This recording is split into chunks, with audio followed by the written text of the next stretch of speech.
അനൂപ് കൂടുതൽ വിവരങ്ങളുമായി ഇപ്പോൾ ചേരുന്നുണ്ട്. അനൂപ്, ചൂരൽമലയിലാണ് ഇപ്പോൾ ഉള്ളത് എന്നാണ് ഞാൻ മനസ്സിലാക്കുന്നത്.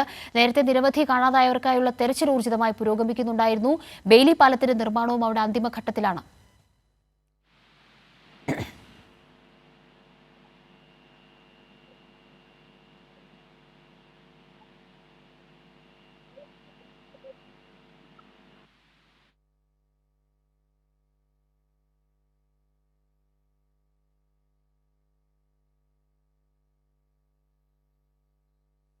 അനൂപ്, കേൾക്കാമോ?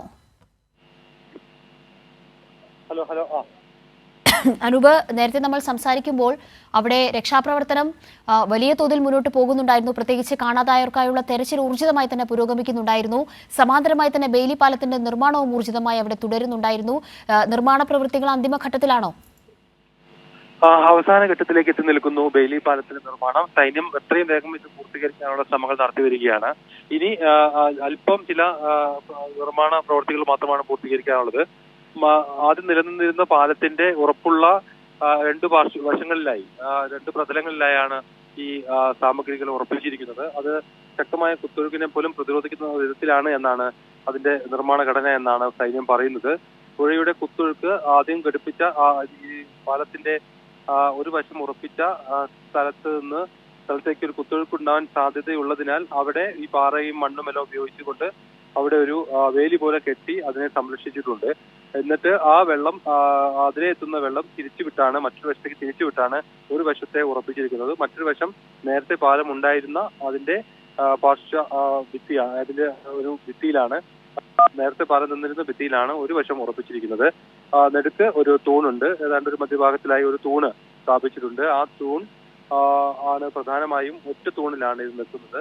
ഇപ്പോഴും ഈ സൈനികർ ഈ പാലത്തിന് ആവശ്യമായിട്ടുള്ള സാമഗ്രികൾ താഴെ നിന്ന് ചൂരൽമലയിലേക്ക് എത്തിച്ച് ഈ പാലത്തിലേക്ക് കൊണ്ടുവരികയാണ്.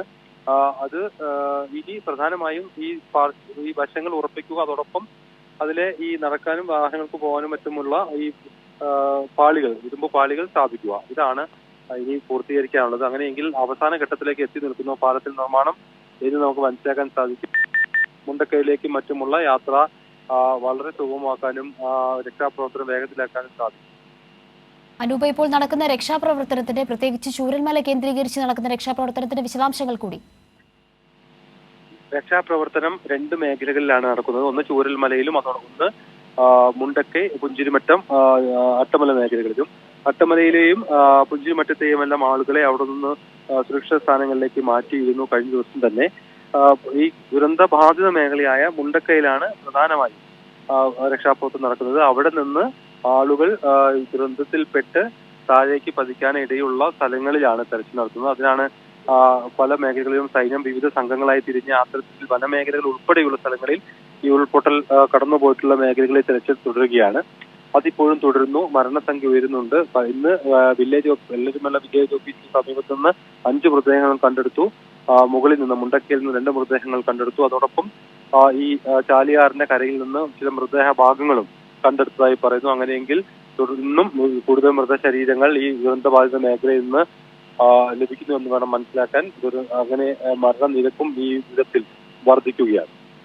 ശരി അനൂപ്, മരണസംഖ്യ ഉയരുന്നതുമായി ബന്ധപ്പെട്ട വിവരങ്ങളാണ് അനൂപ് പങ്കുവച്ചത്. പ്രത്യേകിച്ച് ഇപ്പോൾ നടക്കുന്ന രക്ഷാപ്രവർത്തനം വളരെ ഊർജിതമായി, പ്രത്യേകിച്ച് വലിയ തോതിൽ ദുരന്തം ബാധിച്ചിട്ടുള്ള ചില പ്രദേശങ്ങളുണ്ട്. സ്കൂളുകളുടെ പരിസരമുണ്ട്, അവിടെയൊക്കെ കാണാതായിട്ടുള്ള നിരവധി ആളുകളുണ്ട്, നിരവധി വീടുകളുണ്ട്. ഇതൊക്കെ മണ്ണിനടിയിൽ പുതഞ്ഞു പോകാൻ സാധ്യതയുണ്ട് എന്നതായിരുന്നു നേരത്തെയുള്ള നിഗമനം.